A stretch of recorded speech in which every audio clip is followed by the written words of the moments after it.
देखिए क्वेश्चन है एनडीए 1 2022 सेटे का क्वेश्चन नंबर 7 कह रहा है let A B a non singular matrix and B is equal to adjoint of A which of the following statement is your correct.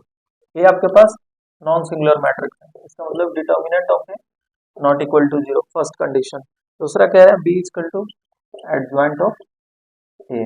आप जानते हो A inverse is equal to होता है adjoint of A upon mod of A. ठीक, अब पढ़ लो पहला पहला स्टेटमेंट कहता है A B is equal to B A. ठीक, आपके पास A B is equal to B A कहता है। ठीक, अब आप देखो यहाँ बी के जगह सब्सटीट्यूट कर दो एडजॉइंट ए, तो A into adjoint of A which is equal to adjoint of A, यहाँ से क्या लिख सकते हो ए इंटू ए इनवर्स, ठीक, मॉड ए। ठीक, ए इंटू ए इनवर्स क्या बन जाएगा आई। ठीक है, तो मॉड ए टाइम्स आई। ठीक, और इसके बी बी टाइम्स ए है तो इसे क्या कर लोगे mod of A adjoint of इसमें B equal to adjoint of A inverse.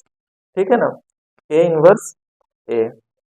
ठीक, तो ए इंटू ए इनवर्स क्या हो जाएगा मॉड ऑफ ए आई। तो स्टेटमेंट 1 सही। स्टेटमेंट 2 देखो, स्टेटमेंट 2 क्या कहता है आपके पास A B is a scalar matrix. A B is a scalar, देखो स्केलर ही है एक, ये आइडेंटिटी मैट्रिक्स है और एक ये स्केलर क्वांटिटी बाहर मल्टीप्लाई कर रहा है, तो सेकंड को फर्स्ट ही आंसर कर दे रहा है। थर्ड स्टेटमेंट चेक करें, थर्ड कह रहा है ए बी कैन बी, यहाँ पढ़ना A B can be a null matrix. तो ए बी मान लो हम नल मैट्रिक्स मान लिया जीरो, दोनों तरफ डिटर्मिनेंट ले लो, mod of A equal to mod of B equal to zero.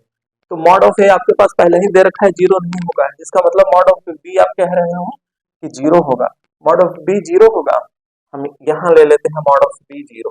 ठीक है, इसका मतलब इसे ले लिया। ठीक है, अब आप देखो मॉड ऑफ बी यहाँ से क्या लिख सकते हो mod of A inverse mod of A to the n mod of A inverse. ठीक, mod of A to the n minus one is equal to zero. आप देखो ये कब जीरो आएगा जब ए को जीरो और पहले ही कह रखे हो कि ये नॉट इक्वल टू जीरो, तो ये कभी नहीं बी इक्वल टू जीरो हो सकता है। तो स्टेटमेंट 3 गलत है, तो सिर्फ और सिर्फ फर्स्ट और सेकंड स्टेटमेंट सही है। तो करेक्ट ऑप्शन कौन सा होगा, ऑप्शन नंबर बी होगा। ठीक है, तो इस कदर इसे सॉल्व करना था।